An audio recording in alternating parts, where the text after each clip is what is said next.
가능하신 분은 다 자리에서 일어나 주시기 바랍니다.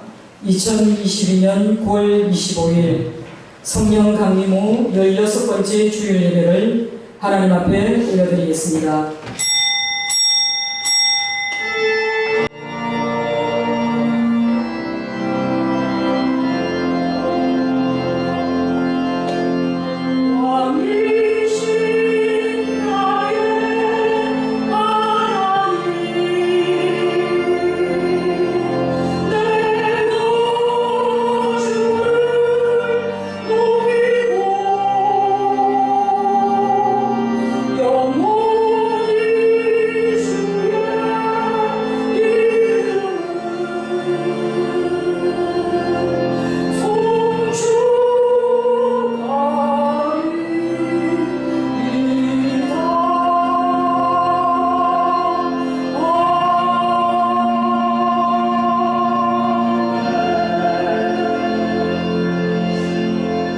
하나님은 영이시니 예배하는 자가 영과 진리로 예배할지니라.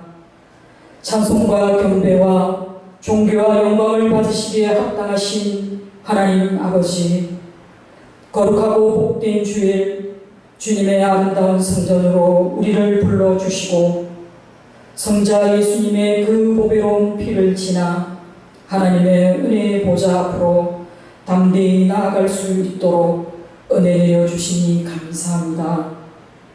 온 마음과 정성을 다하여 주님께 예배를 올려드리오니 하늘 문을 여시고 이곳에서 예배하는 주의 자녀들을 굽어 살펴주시옵소서. 하나님 나라의 복음이 선포될 때마다 진리의 성령께서 모든 것을 깨닫게 하여 주시고 아멘으로 화답하게 하여 주옵소서. 우리가 부르는 찬송이 천군 천사들과 함께 성삼위 일체 되시는 우리 하나님의 거룩하심을 찬송하게 하옵소서. 우리의 예배 가운데 하나님의 풍성한 사랑과 넘치는 은혜가 충만하옵기를 우리 주 예수 그리스도의 이름으로 기원하옵나이다. 아멘.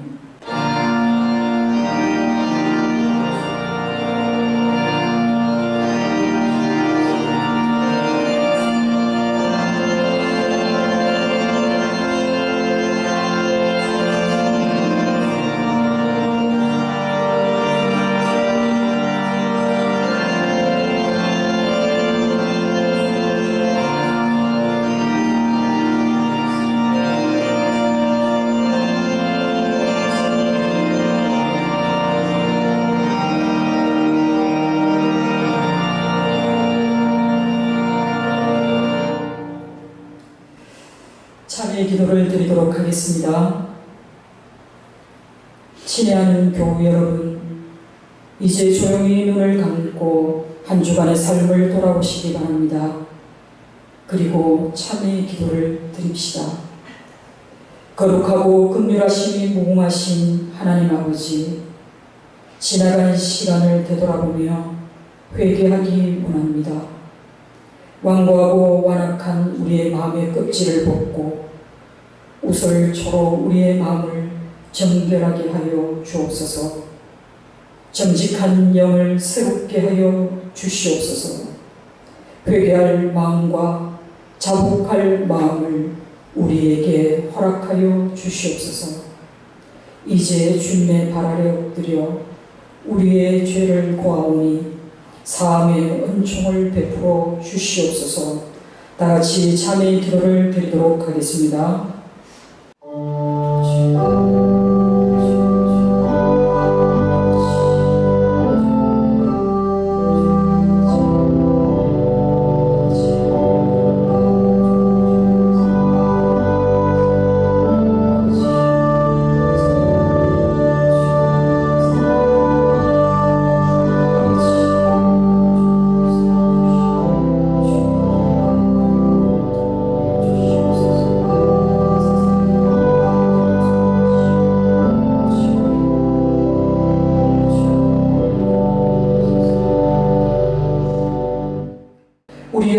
하나님께서는 전심으로 참여하는 자들에게 사함의 은총을 베풀어 주시겠다 약속하셨습니다.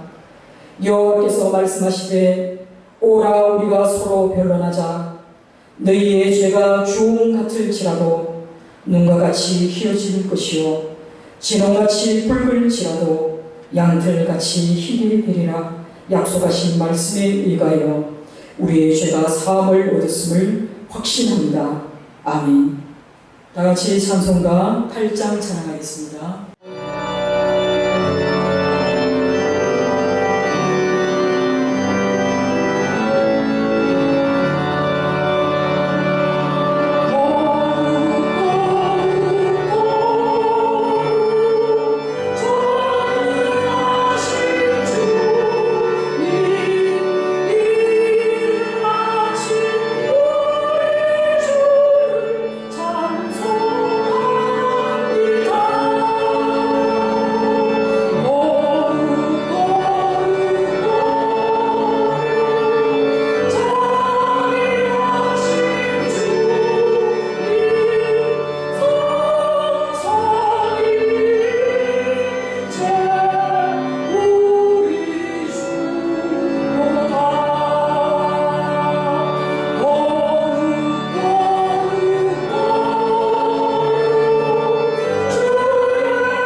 자리에 앉으시기 바랍니다.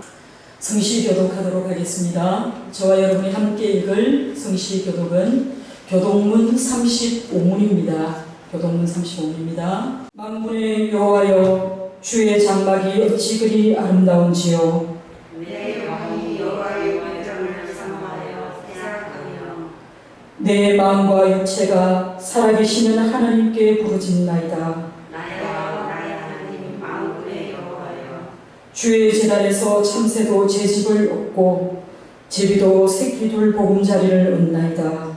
주의 집에 사는 자들은 복이 있나니 그들이 항상 주를 찬송하리이다.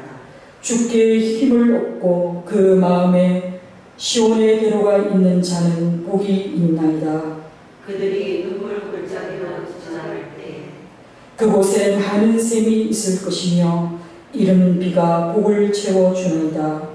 주의 불명에서의 한 날이 그곳에서의 첫날보다 나은즉 악인의 장막에 사는 것보다 내 하나님의 성전 문지기로 있는 것이 좋사오니 만군의 여호와여, 주께 의지하는 자는 복이 있나이다.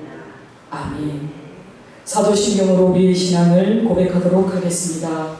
저희 통합교단에서는 새로 번역된 사도신경으로 우리의 신앙을 고백합니다. 타 교단에서 오셨거나 또 미처 사도신경을 암송하지 못하신 분은 주보나 모니터를 참고해 주시기 바랍니다. 마음을 다해서 신앙 고백하도록 하겠습니다. 나는 전능하신 아버지 하나님 천지의 창조주를 믿습니다. 나는 그의 유일하신 아들 우리 주 예수 그리스도를 믿습니다. 그는 성령으로 잉태되어 동정녀 마리아에게서 나시고 본디오 빌라도에게 고난을 받아 십자가에 못 박혀 죽으시고 장사된 지 사흘 만에 죽은 자 가운데서 다시 살아나셨으며 하늘에 오르시어 전능하신 아버지 하나님 우편에 앉아 계시다가 거기로부터 살아있는 자와 죽은 자를 심판하러 오십니다. 나는 성령을 믿으며 거룩한 공교회와 성도의 교제와 죄를 용서받는 것과 몸의 부활과 영생을 믿습니다. 아멘. 참 좋으신 하나님 아버지, 9월의 마지막을 보내는 주일, 주님을 예배하는 복된 자리로 우리를 불러주시고 우리의 삶의 모든 필요를 부족함 없이 채워주시는 하나님의 은혜를 기억하며 예배하게 하시니 감사드립니다. 예배를 통하여 주님께 더 가까이 나가게 하시고 주님을 더 알아가게 하옵소서. 아멘. 주님의 마음을 깨달아 오직 공의를 행하며 주님을 사랑하며 겸손히 주님과 동행하게 하옵소서. 우리의 삶에 함께하여 주셔서 우리의 손길이 닿는 곳마다 은혜의 샘물이 흐르게 하시고 우리의 발길이 머문 곳마다 주님의 향기가 퍼지게 하옵소서. 우리의 뜻이 주님 말씀 가운데 서고 주님의 영광을 나타내며 거룩한 일에 쓰임받게 하셔서 이 땅 위에 참 사랑으로 기쁨의 나라인 하나님의 나라에 속하며 살아가는 인생 되게 하여 주옵소서. 화평의 하나님, 성도들과 화평하며 우리 가운데 차별이 무너지게 하시고 서로를 형제 자매로 인정하고 서로를 세워가는 귀한 공동체로 세워가게 하여 주옵소서. 우리는 완전한 자가 아니요 미흡한 자들입니다. 우리를 겸손하게 하시고 사람들을 바라볼 때 용납하고 품어주고 받아줄 수 있는 넉넉한 마음도 허락하여 주시옵소서. 오늘 이 하루도 하나님의 말씀 앞에 모였습니다. 이 시간 담임 목사님 주님의 말씀을 대언하실 때에 성령으로 기름 부어주셔서 정결케 하시고 말씀의 통로 삼아주셔서 하나님의 말씀을 온전히 전할 수 있도록 함께하여 주옵소서. 주님의 말씀을 듣는 저희들에게 성령으로 지혜의 영을 부어주셔서 말씀을 깨닫게 하시고 말씀에 순종하며 우리의 영이 양식을 채워주실 줄을 믿습니다. 찬양과 예배를 주님 기뻐 받으시고 주님 홀로 영광 받아 주옵소서. 예수님 이름으로 기도드립니다. 아멘.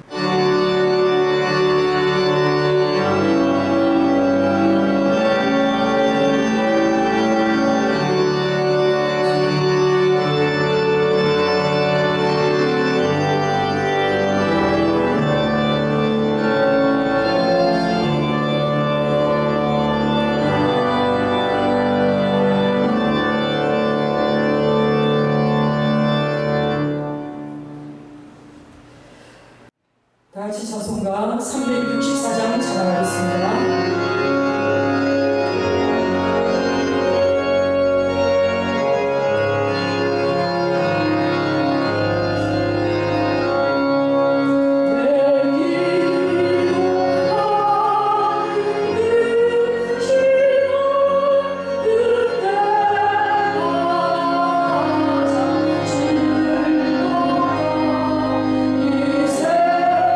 세상 근심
기도드리겠습니다.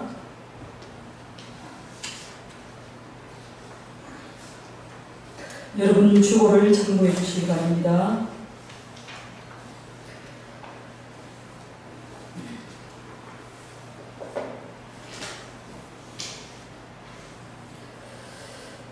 어, 10월부터 저희 교회가 계절 강좌 특강 시간을 갖도록 하겠습니다. 특히 10월 한 달은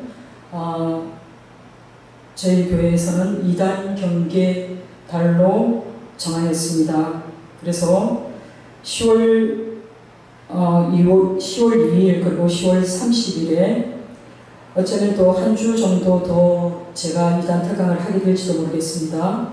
한국의 2단 계보에 관해서 특강하도록 하겠습니다. 그리고 10월 9일, 10월 23일 그 찬양과 예배 강좌 가운데 중세교회 음악에 대해서 강의가 있겠습니다. 이 강좌는 주일 5일 때 강좌가 있습니다. 이 강좌들은 좀 특별한 강좌니까요. 여러분들 많은 참석 부탁드립니다. 그리고 제가 이제 10월 30일까지 우리가 신약 사복음서를 읽자라고 얘기를 하고 여러분들에게 카톡으로 공지하였는데 이것을 어떻게 해야 되는지 몰라가지고 성경을 읽긴 하였으나 읽지 못하신 분들이 있습니다. 제가 나중에 예배를 마치고 난 뒤에 한 번 더 여러분들에게 시범을 보여드리겠습니다. 예배를 마치고 난 뒤에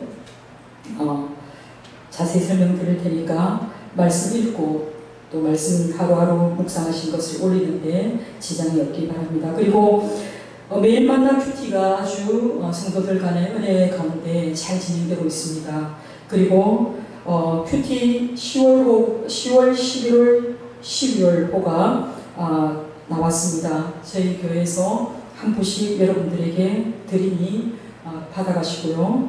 또 매일 큐티 하셔서 여러분들 나눔방에서 서로의 은혜 받은 말씀, 서로의 고민, 그리고 또 서로가 나아가야 할 그런 어떤 교훈들을 서로 나누시기 바랍니다. 지금까지 모든 강좌가 원만하게 잘 진행되고 있고 또 여러분들 나눔이 또 아주 진솔하게 잘 다루어지고 있는 것이 목회자로서 너무나 기쁘고 감사하게 생각합니다. 많은 참여 그리고 또 많은 또 서로의 그런 댓글들 이어지기 바랍니다. 우리 교회에 그 홈피가 있습니다. 그 네이버에서 잘 검색이 안 되고요. 다음에서 그냥 양산 순전한 교회 치시면 우리 교회 홈피로 들어갈 수 있습니다. 이게 이제 노예에서 지원해주는 홈피가 되다 보니 이렇게 막 다채롭지 않습니다. 여러분 뭐 포털 사이트 들어가는 기분으로 들어갔다가는 이게 뭐야? 라고 할 수 있습니다. 그러나 저희가 이제 홈피를 이렇게 꾸미고 있는 가정이니까 많이 들어가 보셔서 필요한 말씀이나 그리고 또 이렇게 교회의 어떤 전달 사항들을 체크해 주시면 감사하겠습니다. 11시에는 저희 교회 그 예배가 네이버 밴드로 송출되고 있습니다. 참고하시면 감사하겠습니다. 그리고 우리 이영일 권사님 수술을 잘 받으시고 지금 부산에 내려와 계십니다. 28일 날 다시 서울 가셔서 최종적으로 이렇게 점검하시고 내려오셔야 되는데 권사님 나이가 많으십니다. 그럼에도 불구하고 참 그 걷는 모습이 얼마나 참 씩씩해 보이고 또 권사님이 참 얼마나 참 강하게 살아오셨는가를 보여주고 있는 것 같아서 한 장의 사진만으로도 제가 너무나 은혜를 받았습니다. 우리 김진경 권사님 카톡 프로필 사진이 바로 그것입니다. 여러분 나중에 참고해서 우리 권사님의 뒷모습 한번 보시기 바랍니다. 그리고 권사님을 위해서 여러분 많이 기도해 주시기 바랍니다. 그리고 구정민 선교사님 사역을 위해서도 기도해 주시고요. 우리 추영의 청년 무리에 둥둥 떠 있지만은 하나님의 은혜 가운데 순적하게 모든 일정 잘 마치고 돌아오기를 기도해 주시기 바랍니다. 그리고 오늘 우리 교회에 새로 오신 분도 계시고 또 우리 방문해 주신 분도 계십니다. 우리 교회가 비록 개최된 지 얼마 되지 않아서 적은 성도들이 모였지만 그래도 우리는 이 예배의 자리에 천군천사와 함께 하나님께 예배를 드리는 줄 믿습니다. 아무리 사람이 적다 할지라도 두세 사람 모인 곳 하나님이 함께 하시기 때문에 우리가 신령과 진정으로 하나님께 예배할 수 있기를 소망합니다. 나머지 광고는 여러분 주보를 참고해 주시기 바랍니다. 이제 여러분 가능하신 분은 다 자리에서 일어나 주시기 바랍니다. 하나님의 말씀을 우리가 함께 교독하도록 하겠습니다. 하나님 말씀하여 주소서. 우리가 힘든다니라. 이것은 하나님의 말씀입니다. 다니엘 1장 3절에서 9절입니다. 구약 성경 1231페이지쯤에 있습니다. 저와 여러분이 한 절씩 교독하고 마지막 9절은 함께 읽도록 하겠습니다. 제가 먼저 읽겠습니다. 왕이 환관장 아스무나스에게 말하여 이스라엘 자손 중에서 왕족과 귀족 몇 사람 곧 흠이 없고 용모가 아름다우며 모든 지혜를 통찰하며 지식에 분단하며 학문에 익숙하여 왕이 되어 생각하는 사람들을 배우고 그들에게 갈대아 사람의 학문과 언어를 가르치게 하였고 또 왕이 지정하여 그들에게 왕의 음식과 그가 마시는 포도주에서 날마다 쓸 것을 주어 3년을 기르게 하였으니 그 후에 그들은 왕 앞에 서게 될 것이더라. 그들 가운데는 유다 자손 곧 다니엘과 하나냐와 미사엘과 아사야가 있었더니 환관장이 그들의 이름을 고쳐 다니엘은 벨드사살이라 하고 하나냐는 시드락이라 하고 미사엘은 메삭이라 하고 아사야는 아벤드고라 하였더라. 다니엘은 뜻을 정하여 왕의 음식과 그가 마시는 포도주 자기를 더럽히지 아니하리라 하고 자기를 더럽히지 아니하도록 환관장에게 구하니 같이 읽겠습니다. 하나님이 다니엘로 하여금 환관장에게 은혜와 긍휼을 얻게 하신지라. 아멘. 하나님 감사합니다.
오늘 우리에게 주신 하나님의 말씀은 다니엘서 1장 3절에서 9절 말씀입니다. 뜻을 전한다는 것이라는 제목으로 하나님 말씀 증가할 때에 하나님의 음성으로 들으시기 바랍니다. 예배 자리에 나오신 사랑하는 성도 여러분들을 주님의 이름으로 환영합니다. 이곳에 오신 여러분들에게 하나님의 은혜와 평강이 충만하기를 소망합니다. 사랑하는 성도 여러분, 한 주간 잘 보내셨습니까? 어떻게 보면은 하루는 참 무척 긴 것 같습니다. 근데 돌이켜보면요, 어떻게 한 달은 그렇게 짧게 느껴지는지 모르겠어요. 어느새 9월의 마지막 주일을 저희가 맞이하고 있습니다. 교회에 따르면 우리는 보통 대림절 앞까지가 교회에게 모두입니다. 그렇게 보면 이제 교회 입장에서는 10월, 11월 2달밖에 남지 않았습니다. 여러분들 삶 가운데 정말 한 해를 돌아보면서 우리 하나님이 내게 얼마나 많은 복을 주셨는지를 한번 헤아려 보시기 바랍니다. 그리고 하나님이 주신 그 은혜에 나는 과연 얼마나 감사하고 살았는지도 한번 생각해 보시기 바랍니다. 그렇게 우리가 감사가 넘치는 사람은 그 마음에 하나님의 은혜가 충만한 사람이라고 저는 생각합니다. 여러분의 삶이 늘 하나님의 은혜로 충만하여서 우리 입술이 늘 감사로 넘치는 그런 성도들이 다 되시기를 공고합니다. 성경에는요, 많은 인물들이 나옵니다. 우리가 성경이 이것이 경전이 맞나라고 느낄 만큼 성경에는 오만 군상들이 다 나옵니다. 우리는 성경을 읽다 보면 그 성경 속에서 우리와 닮은 사람을 보게 됩니다. 그리고 또 우리는 성경에서 내가 닮고 싶은 인물도 있다는 것을 알게 됩니다. 기독교인 부모들이 아들을 낳았을 때 제일 선호하는 이름이 뭔가를 이렇게 살펴보면요, 대체로 다 다니엘이거나 요셉입니다. 그러면 부모님들은 왜 아들을 낳으면 이 이름을 선호하게 될까라고 생각해보면 이 다니엘과 요셉은 한결같이 그들의 삶 가운데 하나님을 인식하고 살았다는 것을 우리가 알게 됩니다. 하나님을 인식하고 살았기 때문에 그들은 세속에 물들지 않았고 또 그런 삶을 살았기 때문에 하나님과 사람들 앞에서 존귀하게 쓰임을 받았다는 것을 우리는 알게 됩니다. 그런데요, 이 다니엘의 삶과 요셉의 삶에는 여러 가지 닮은 모습이 있다는 것 또한 우리는 발견하게 됩니다.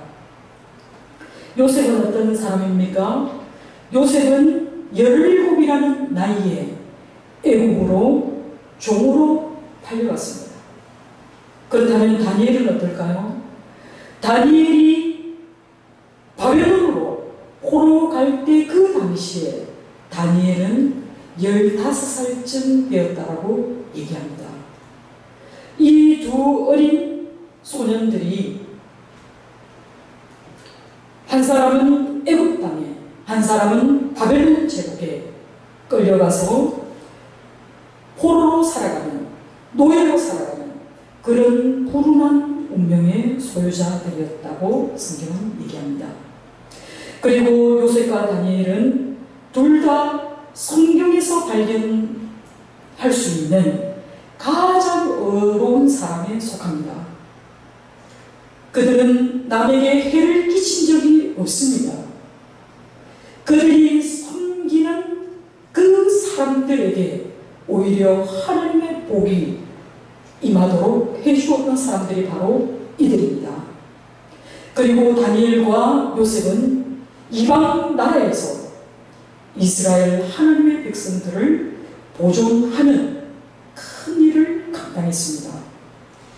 그리고 또 이들은 그들이 살던 나라에 큰 영향을 끼쳤을 뿐만 아니라 정치적으로도 매우 성공한 사람들이었습니다.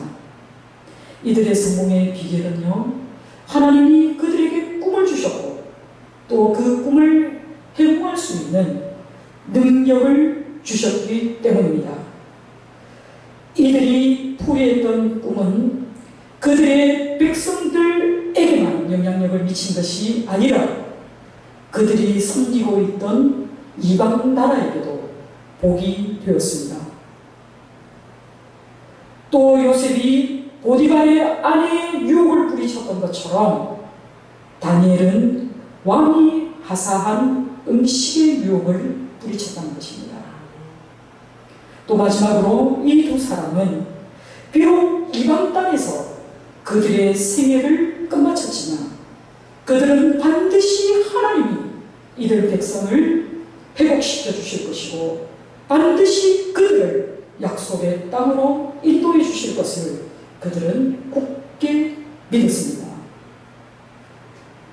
이스라엘 역사 가운데 통일 이스라엘 왕국은 다윗에 의해 통일되었지만 그 아들 솔로몬의 죄로 인해서 솔로몬의 아들이 르호보암에 이르러 남북으로 나뉘게 됩니다. 유다 지파와 베냐민 지파는 남쪽 남유다 왕국이 되었습니다. 바로 이들이 바로 오늘날 우리가 얘기하는 유대인들입니다. 그리고 12지파 가운데 이 2지파를 제외한 나머지 10지파는 북이스라엘 왕국을 이루게 되었습니다. 그런데요, 이 두 분열 왕국은 하나님의 선택된 백성임에도 불구하고 하나님의 뜻에 따라 살지 않았습니다. 하나님께서 많은 선지자를 보내서 돌아오라, 내게 돌아오라 라고 외쳤지만 끝내 그들은 하나님을 떠났습니다. 돌이키지 않았습니다. 결국 그들은 패망의 길로 접어들었습니다. 먼저 북이스라엘이 주전 722년에 아수르 제국에 의해서 멸망되어 버립니다. 이때 아수르가 했던 정책을 살펴보면요, 이들은 다른 나라를 정복 전쟁을 통해서 땅을 넓혀갑니다. 그러면 그때 발생하는 포로들이 있을 거 아닙니까? 그 포로들을 어떻게 했을까요? 저거 나라로 다 데려가서 함께 둥기둥기 잘 살았을까요? 그렇지 않습니다. 아수르는 이 나라에서 잡은 포로는 저 나라에 가서 흩어버립니다. 또 저 나라에서 잡은 포로는 또 다른 곳에 흩어버립니다. 결국은 그 민족의 정체성을 말살시키는 것이 그들의 정치였습니다. 그러다 보니 아수르가 북이스라엘을 점령하였을 때 북이스라엘 그 10지파들을 다 어떻게 했겠습니까? 데려가서 다른 이방 땅에 흩어버립니다. 그러면 북이스라엘 땅은 텅텅 비었을까요? 그렇지 않습니다. 그들이 다른 지역에서 잡은 포로들을 이제 어떻게 한다? 북이스라엘 땅에 흩어버립니다. 그러다 보니 북이스라엘에 남아있던 또 하나님의 사람들이 이 이방인들과 혼합되어 살 수밖에 없게 되었습니다. 그 당시에 북이스라엘 수도가 어디냐면 바로 사마리아입니다. 신약성경에서 왜 유대인들이 사마리아 사람들을 그렇게 싫어하고 사마리아 땅 자체를 밟기조차도 싫어했는지를 알게 하는 대목이 바로 이것입니다. 이들은 이미 하나님의 선면으로서 오염되어 있었기 때문에 유대인들이 사마리아 사람들을 무척 싫어했던 것입니다. 그러나 남유다의 형편은 어땠을까요? 남유다의 형편은 그래도 좀 더 오래 갑니다. 그래도 가끔씩 하나님 앞에 선함들이 나타나서 그들의 목숨은 조금 더 북이스라엘보다 조금 더 깁니다. 그러나 이들 역시 신흥 바벨론 제국에 의해서 끝내 주전 586년에 망해버립니다. 신흥 바벨론 제국은 세 차례에 걸쳐서 예루살렘을 점령해옵니다. 유다 왕국을 세 차례에 걸쳐서 포로로 끌고 가는데요. 처음 끌고 갈 때 제일 자기들이 마음에 드는 사람, 그 다음 사람, 그 다음 사람 또 보고 또 시시껍들한 것들을 그만 데리고 가지도 않아요. 그렇죠? 그들에게도 등급이 있었다고. 다니엘은 어땠을까요? 다니엘은 바로 BC 605년경 바벨론 1차 유다 침공 당시에 포로로 바벨론으로 끌려갔던 사람입니다. 1차로 끌려갔습니다. 바벨론 제국이 귀족 출신들을 가장 먼저 끌고 간 이유는 그들을 제국에 복속된 그런 다른 지역의 영수로 혹은 다른 지역의 통치자로 그들을 보내기 위해서 효율적으로 바벨론 제국의 그 문화를 전파하는 자로 삼기 위해서 포로로 끌고 온 각국 출신의 영재들을 황실에서 직접 그 사람들을 데리고 와서 교육시켰습니다. 그것이 바로 바벨론의 정책이었습니다. 이때 다니엘은 유다 왕국에서도 출신이 귀족이었습니다. 귀족 집안의 후예로서 바벨론에 포로로 끌려와서 바벨론 황실에서 성장하고 또 교육을 받았던 것이 바로 다니엘입니다. 패망한 나라의 백성으로서 신은 바벨론 강국에 끌려왔던 이 소년 다니엘이 8절에 이렇게 기록되어 있습니다. 뜻을 정하였다 라고 기록하고 있습니다. 여러분, 뜻을 정한다는 것이 무엇입니까?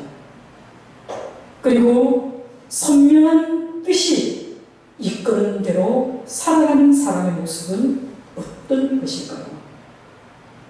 뜻을 정한다 라고 얘기하면 언뜻 떠오르는 것이 작심삼일입니다. 우리가 뭔가를 생각하고 계획하는 것이 3일을 넘기기가 어렵다. 우리가 그렇게 실력이 없어요. 우리의 계획이나 우리의 시작은 아주 창대합니다. 그런데 우리의 끝은 어떻습니까? 희미하거나 도대체 내가 뭘 계획했던가 조차 기억도 잘 안 날 만큼 용두사미로 끝나는 일이 너무나 비일비재합니다. 계획을 세우는 것은 오히려 내가 뭘 잘 못하고 사는지를 체크하는 체크리스트 같습니다. 오히려. 왜 번번이 이런 결말에 이르게 됐을까요? 그것은 뜻을 정한다는 것이 그만큼 어렵게 됩니다. 그렇다면 뜻을 정한다는 것은 지금 내가 손에 쥐고 있는 그 무엇을 내가 내려놓는 것을 말합니다. 뜻을 정한다는 것은 세상적인 유익을 내가 버려야 하기 때문에 어렵습니다. 또 뜻을 정한 사람은 일상적인 삶 속에서 구별된 정체성을 드러내야 할 때가 많기 때문에 어렵습니다. 실제 우리가 내가 그리스도인으로서 내 정체성이 한 방에 드러나는 게 술자리입니다. 특히 남자분들 술자리에 가셔서 잔들이 돌아갈 때 저는 그리스도인이기 때문에 이 잔을 마시지 않겠어요 라는 건 사실 쉽지 않습니다. 또 사업을 하시는 분이나 산거리에 종사하시는 분 가운데 조금만 내가 눈 감으면 큰 이익이 눈앞에 있습니다. 그럴 때 내가 그리스도인이기 때문에 나는 불법과 편법을 쓰지 않겠어요 라기가 쉽지 않습니다. 세상과 다른 가치관으로 살아야 하기 때문에 우리는 손해를 감수하더라도 하나님의 법칙대로 선택하며 살아야 하기 때문에 어렵습니다. 그런데 이 어린 다니엘이 오늘 본문 말씀을 보니까 뜻을 정하였다 라고 얘기합니다. 그렇다면 우리는 다니엘의 삶 속에 나타난 그가 정한 뜻이 무엇을 의미하는지를 세 가지로 살펴보고자 합니다. 먼저 뜻을 정한다는 것은요, 하나님과의 관계를 내가 분명히 설정하겠다는 뜻입니다. 지금 이 결단을 하고 있는 사람은요, 생각이나 가치관이 이미 성숙한 청년이 아닙니다. 어른이 아닙니다. 겨우 15살 정도의 어린 소년이 내가 하나님과의 관계를 깨뜨릴 수 있는 그 무엇도 나는 결코 하지 않겠다 라고 결단했다는 것입니다. 그것이 본문 5절에 나와 있는데요. 또 왕이 지정하여 그들에게 왕의 음식과 그가 마시는 포도주에서 날마다 쓸 것을 주어 3년을 기르게 하였으니 라고 기록되어 있습니다. 당시 신흥 바벨론 제국의 외교 정책은 아까 말씀드린 대로 바벨론으로 끌려온 그 사람들에게 이들의 정책은 상당히 관대했습니다. 오히려. 그래서 아수르 제국 사람들과는 달리 바벨론으로 끌려온 그 많은 종족들은 국제 결혼을 강요받지 않았습니다. 그리고 그들 종족대로 한 촌락을 이루면서 살 수 있도록 배려도 해주었습니다. 또한 포로민들이 경제적으로 제국의 발전을 도모할 수 있도록 여러 가지로 그들을 돕기도 했습니다. 바벨론 정책이 끌고 온 포로들에 대해서 동화정책, 유화정책을 펴다 보니까 오히려 쉽게 끌려온 포로들이 자신의 정체성을 상실하거나 그들의 문화 속으로 빠져드는 그런 환경을 만나게 된 것입니다. 다니엘은 포로로 끌려온 어린 신인지 소년입니다. 얼마든지 좋은 환경에서 교육을 받을 수 있도록 허락도 받았습니다. 이 환경에서 잘 교육되면 그에게는 출세가 보장되어 있습니다. 또 그가 날마다 먹을 수 있는 것은 왕의 살의 진미입니다. 왕이 먹는 음식이니 그 음식이 얼마나 풍성하고 먹음직했겠습니까? 그 유혹을 받았던 사람은 바로 15세쯤 되는 소년입니다. 여러분 소년 한번 키워보셨죠? 15살쯤 되는 집안의 소년들 일닭 안 합니까? 그쵸? 그리고 일피지 안 합니까? 그 아이들은 뭐 소를 잡아줘도 다 먹을 테세요. 돼지를 잡아줘도 다 먹을 테세요. 그만큼 먹는 유혹에 어쩌면 성장기에 당연히 겪는 그죠? 그런 엄청난 식욕을 발휘하는 나이임에도 불구하고 이 먹을 것에 대한 유혹을 뿌리친다는 것은 결코 쉬운 일이 아님에도 불구하고 다니엘은 거절하겠습니다. 여러분 곰곰이 생각해보면 먹는 것에 대한 유혹은 결코 가볍게 여길 수가 없습니다. 인류 타락을 가져온 범죄 역시 바로 먹는 것에서 시작되었습니다. 에덴 동산에서 아담과 하와가 사단의 유혹을 받아 먹으라고 권한 그 선악을 알게 하는 나무의 열매를 따먹음으로써 그들은 하나님께 범죄하였습니다. 우리 생각에는 아이고 뭐 그 한낱 과일 하나 따먹었다고 이렇게 엄한 벌을 내리시는 거 하나님 너무하신 거 아니야? 라고 생각할 수 있습니다. 그러나 선악을 알게 하는 나무는 바로 하나님이 하나님 되시고 인간은 그의 피조물임을 알게 하는 나무였습니다. 우리는 그 선악을 알게 하는 나무를 바라볼 때마다 하나님과의 관계 속에서 내가 어떤 존재인가를 깊이 깨닫고 인정해야 할 하나님이 정한 표식이었습니다. 그렇기 때문에 이 나무는 한낱 한 그루의 나무라고 생각해서는 결코 안 될 것입니다. 선악을 알게 하는 이 나무의 열매를 따먹음으로써 하나님이 너희가 먹는 날에는 반드시 죽으리라 말씀하신 그 열매를 먹음으로써 최종적으로 하나님과의 단절을 가져왔던 것이 바로 이 먹는 문제였습니다. 그러면 우리 주님은 어떻습니까? 우리 주님도 광야 40일 금식하신 후에 제일 먼저 사탄으로부터 받은 유혹이 바로 이 먹는 문제였습니다. 예수님도 너무 배가 고프셨기 때문에 참 힘들었을 겁니다. 그때 사단이 예수님께 속삭입니다. 네가 정말 하나님의 아들이거든 명하여 이 돌들을 떡등이 되게 하라 라고 유혹합니다. 배고픈 마음에 그렇게 할 수도 있지요. 라고 생각할 수 있지 않겠습니까? 그러면 예수님이 사단의 말에 순종한 거네요. 그렇죠? 떡덩이를 돌덩이를 떡덩이로 만들어 먹으면 배고픈 게 문제가 아니라 단순한 문제가 아닙니다. 이 문제는. 그때 예수님은 뭐라고 하십니까?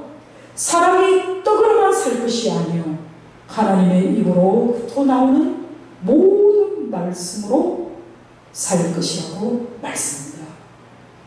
사단의 유혹을 물리치실 때 우리 주님이 사용하신 것은 하나님의 말씀입니다. 또한 먹는 문제 역시 우리에게 중요하지만 예수님이 말씀하신 이 말씀은 더 가치 있는 것을 선택하며 살아가는 말씀입니다. 그렇다면 다니엘이 선택한 더 가치 있는 일은 무엇일까요?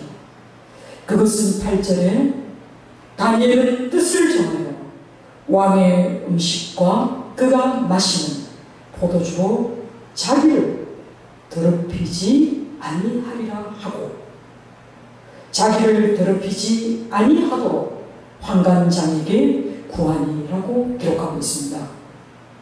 그가 정한 뜻에는 자기를 더럽히지 않겠다는 결단이 있는 것입니다. 당시에 바벨론 왕의 음식은 그들의 신인 바벨론 신인 마르두케에게 먼저 제물로 바쳐진 음식이 사람들에게 제공되었습니다. 우리도 명절이 되면요 최상의 고기를 선물하는 것을 최고의 선물로 여기지 않습니까? 그렇다면 이 당시 그 광활한 제국의 왕이 그들에게 하사한 이 상품은 상품 중에 상품, 베스트 오브 베스트가 아니겠습니까? 정말로 먹음직스러울 그 음식을 다니엘이 거절합니다. 다니엘은 자기에게는 유익이 된다 하더라도 이것이 바로 하나님과 나의 관계를 깨뜨리는 것이라면 결코 하지 않겠다라고 결단한 것입니다. 그 다음으로 뜻을 정한다고 하는 것은 자기가 무엇을 해야 할지 분명히 알았다는 것입니다. 다니엘은 주전 605년 바벨론의 느부갓네살 왕이 가나안 지역을 원정하고 그리고 예루살렘을 침략했을 때 유다 왕 여호야김이 빼앗겼던 그 성전에 있는 그릇들과 함께 바벨론으로 끌려갔던 사람입니다. 사랑하는 성도 여러분, 바벨론으로 끌려간 이 어린 다니엘이 어떻게 이렇게 놀라운 결단을 할 수 있었는지 한번 생각해 본 적이 있습니까? 다니엘의 부모님이 다니엘을 여호와 절대신앙으로 그 아들을 매우 헌신적으로 키우지 않았다면 다니엘이 이런 사람이 될 수 있었을까요? 지가 알아서 터득하고 지가 알아서 공부하고 지가 알아서 하나님이 어떤 분인가를 발견하고 이 어린아이가 이런 결단을 하게 되었을까요?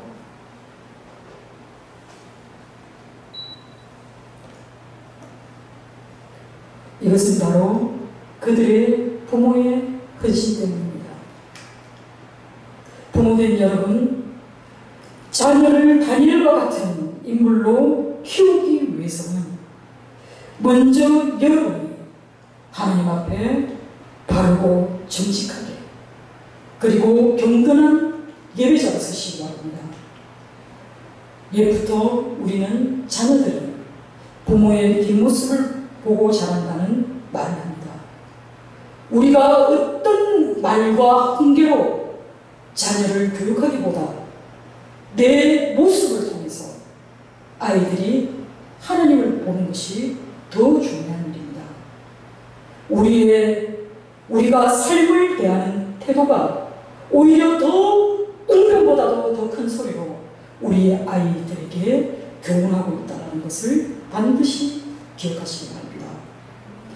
비록 나라를 잃고 포로로 끌려가는 참담한 상황일지라도 다니엘은 내가 누구인가를, 그리고 내가 누구의 백성인가를, 내가 누구의 자녀인가를 그는 분명히 알고 있었습니다. 그리고 내가 믿는 하나님은 어떤 분이신지 그는 분명하게 알고 있었습니다. 그와 같은 다니엘의 신앙 고백이 바로 뜻을 정한 후에라고 성경은 기록하고 있는 것입니다. 그렇기 때문에 다니엘은 뜻을 정한 대로 경건한 믿음의 생활을 할 수 있었습니다. 다니엘서 6장 10절에 우리가 즐겨 읽는 다니엘에 관한 기록이 있습니다. 여러분 모니터를 보고 함께 큰 소리로 읽어주시기 바랍니다. 같이 읽겠습니다. 다니엘이 이 조서에 왕의 도장이 찍힌 것을 알고도 자기 집에 들어가서 윗방에 올라가 예루살렘으로 향한 창문을 열고 전에 하던 대로 하루 3번씩 무릎을 꿇고 기도하며 그의 하나님께 감사하였더라. 아멘. 여러분,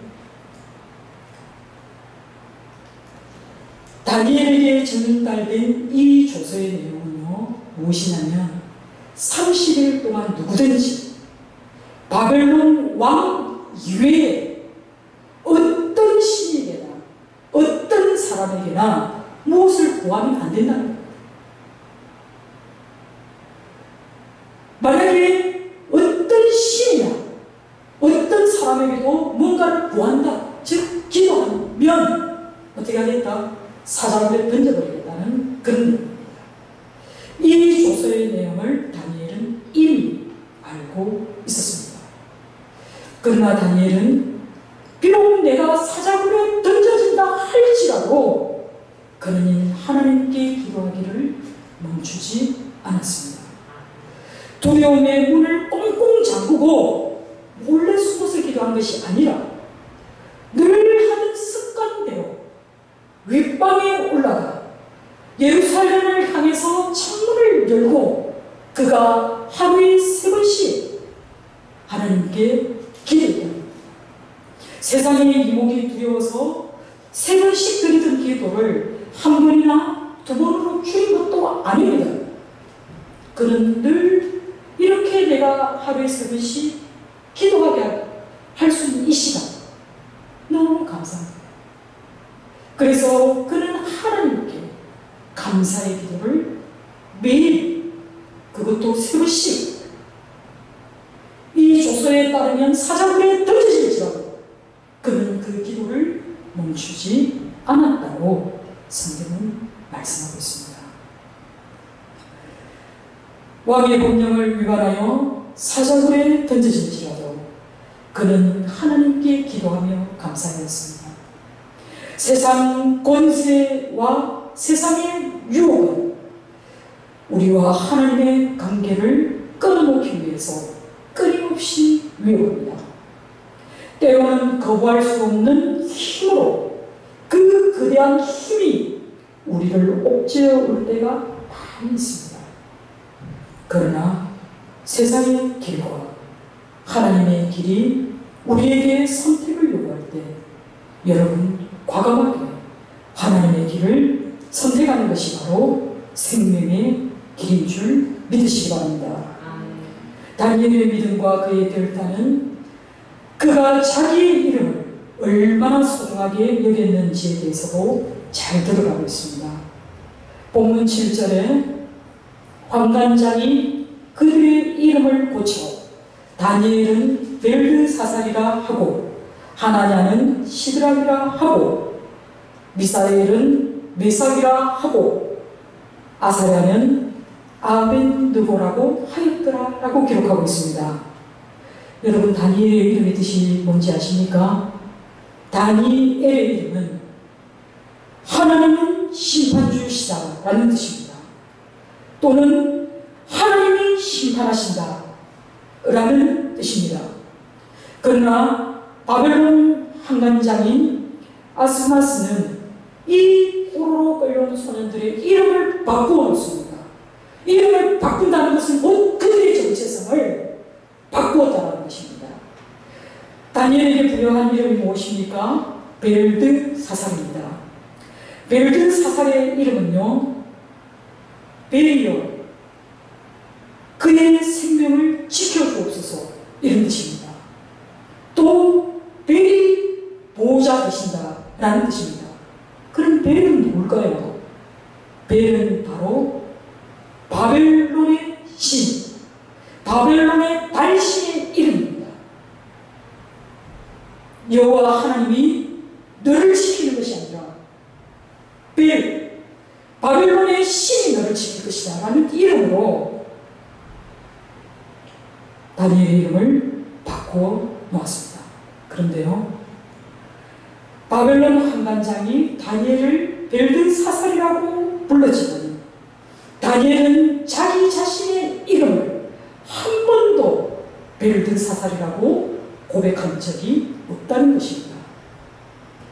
다니엘서를 살펴보면 다니엘이 자기를 이야기할 때 결코 벨드사살이라고 얘기하지 않고 나 다니엘은 혹은 나 다니엘에게 라고 말하면서 자기의 정체성을 분명히 밝혔다는 것입니다. 이것이 바로 다니엘이 하나님을 얼마나 인식하고 살았는지를 우리에게 말씀하고 있습니다. 다니엘의 이 고백 속에는 하나님이 심판하신다라며 하나님이 심판주라는 이 다니엘의 이름 속의 고백은 바로 하나님께서 이 역사의 주관자가 되시고 하나님이 반드시 이 역사를 되돌려 놓으실 심판주라는 것을 그가 그 이름을 통해 고백하고 있는 것입니다. 이스라엘 백성들이 하나님을 실망시키고 또 하나님께 범죄함으로써 지금은 너무나 비참한 포로가 되어 이방 나라에 끌려와 있지만 다니엘은 꿈꾸는 자로서 또 그 꿈을 행할 능력을 가진 자로서 그가 본 것은 온 우주의 주관자 되시고 심판자 되시는 이가 바로 바벨론의 신 벨이 아니라 마르둑도 아니고 오직 여호와 하나님이시라는 것을 확신하였습니다.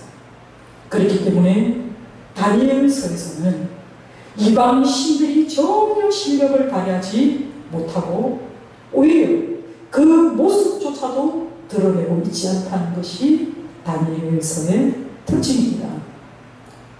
마지막으로 다니엘이 뜻을 전했다고 하는 것은 그는 그 자기 안에 감추어진 그 하나님의 뜻을 그가 소망하게 되었다는 말입니다.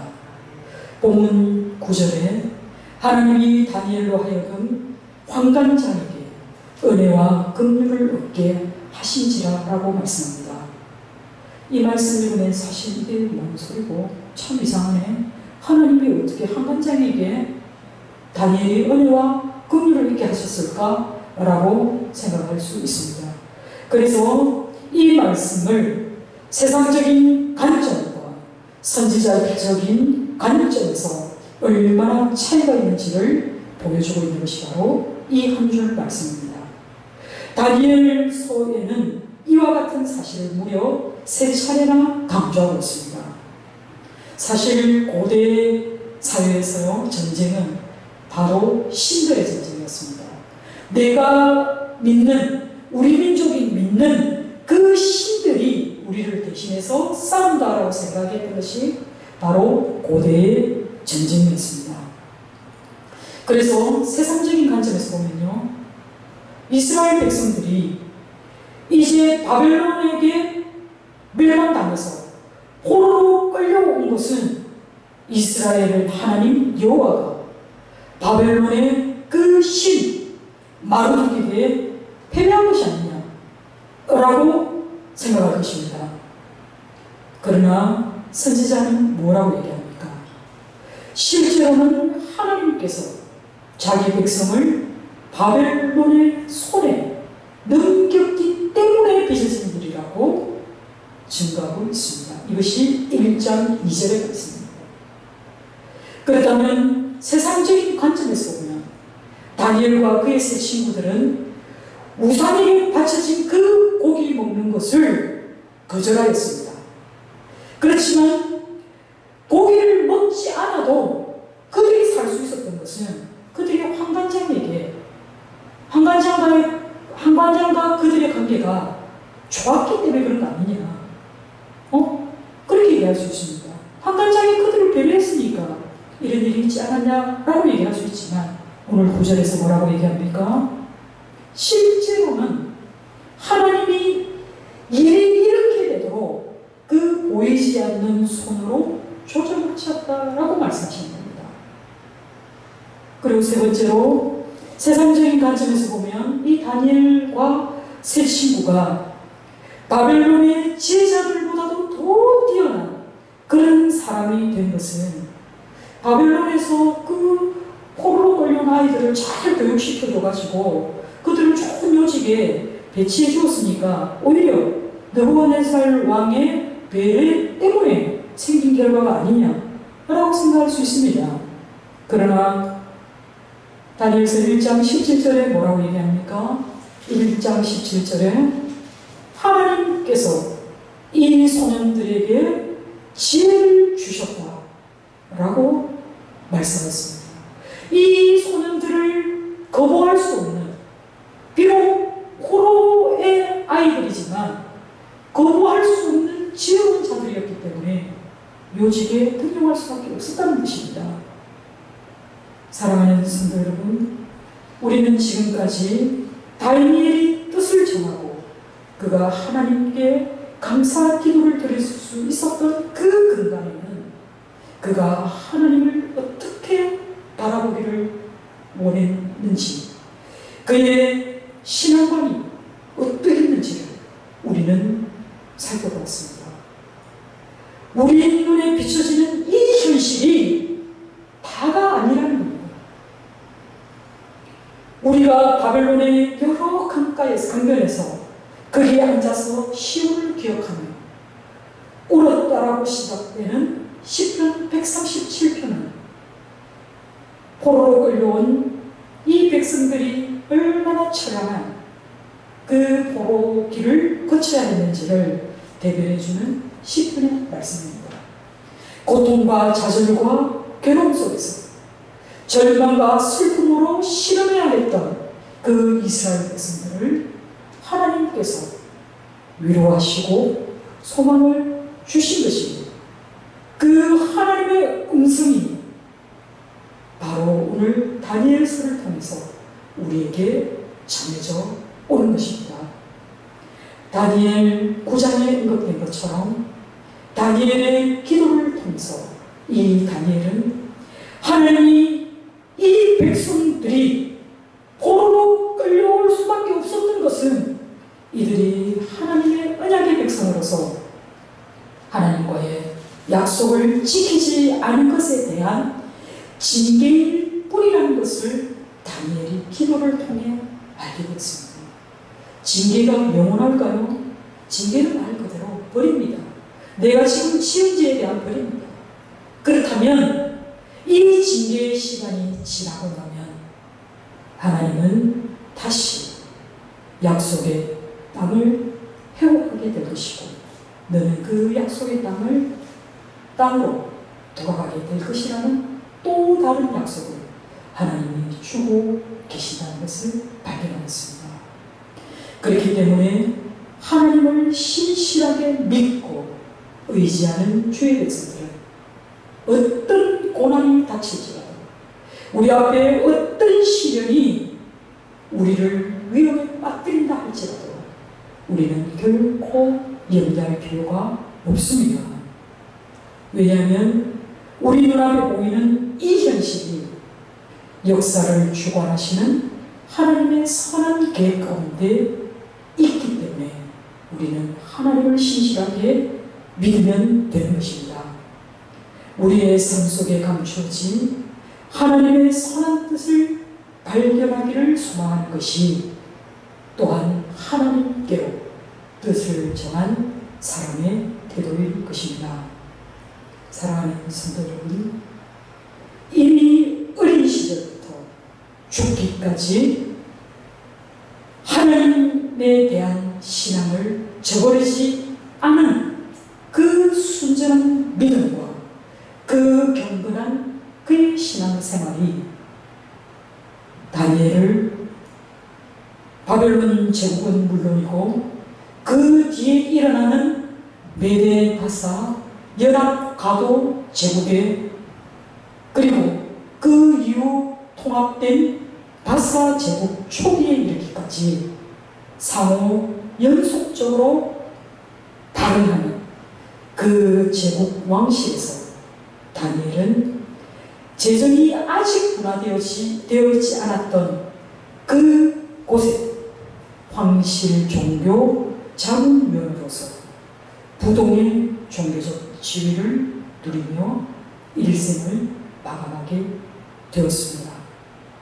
사랑하는 성도 여러분, 여러분은 어디에 뜻을 두고 있습니까?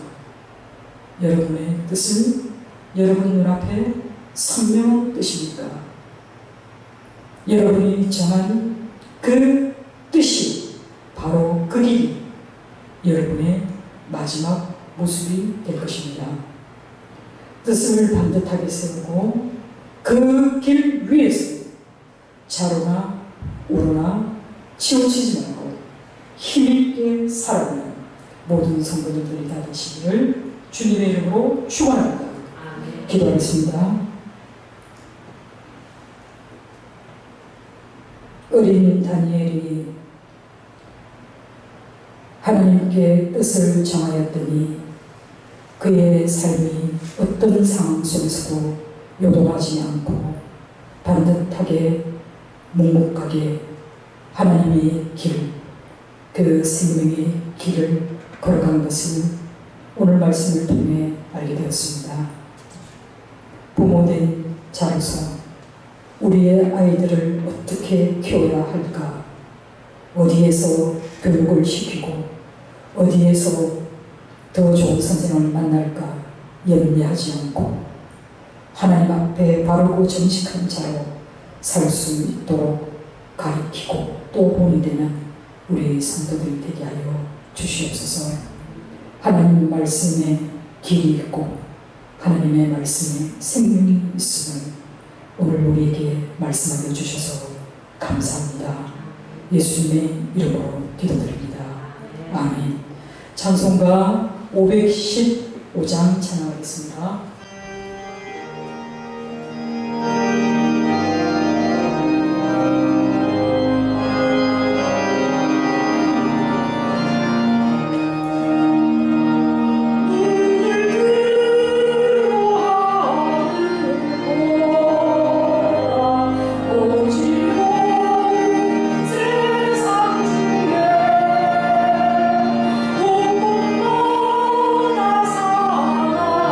오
아버지 하나님, 우리 하나님의 마음은 심판이 아니라 구원이시며 우리의 잘못을 훈계하는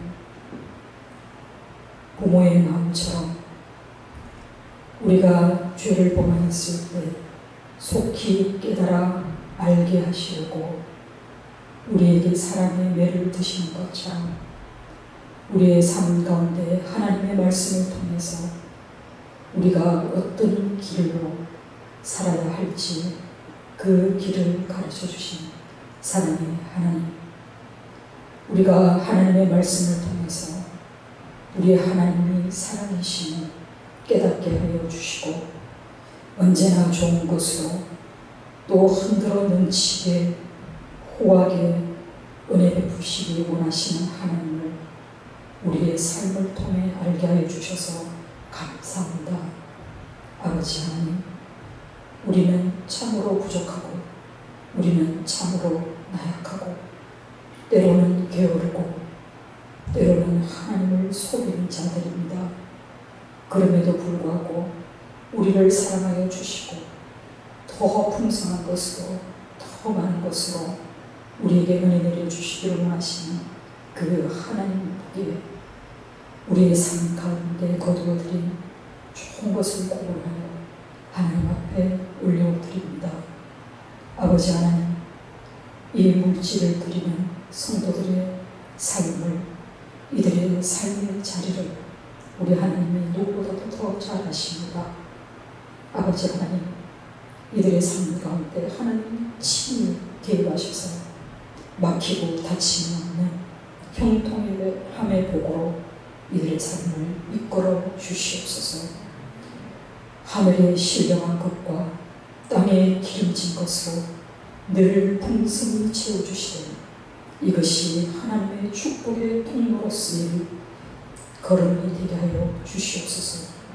이 물질이 심기는 곳마다 30배, 60배, 100배의 결실로 열매 맺는 귀한 주님의 예물이 되게 하여 주시옵소서. 복음의 씨앗이 되게 하여 주시옵소서. 드리고 싶은 것은 많으나 우리의 환경이, 우리의 몸이, 또 우리의 삶의 자리가 너무나 빈약하여 미처 드리지 못한다 할지라도 우리가 무엇으로든 하나님께 감사하고 자원하는 마음으로 이 교회를 사랑하며 나아갈 수 있는 성도들이 다 되게 하여 주시옵소서. 드릴 게 있게 하여 주셔서 감사합니다. 드릴 때 자원하는 마음으로, 감사하는 마음으로 드리게 하여 주셔서 감사합니다. 예수님의 이름으로 기도드리옵나이다. 아멘.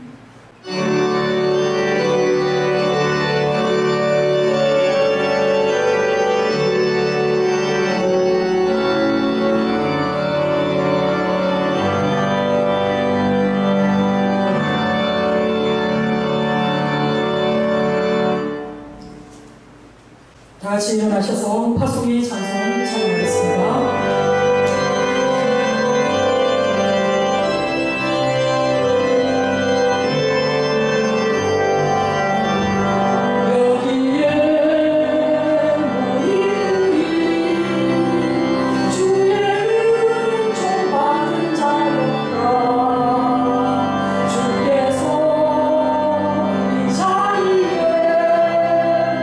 함께 계심을 아노라.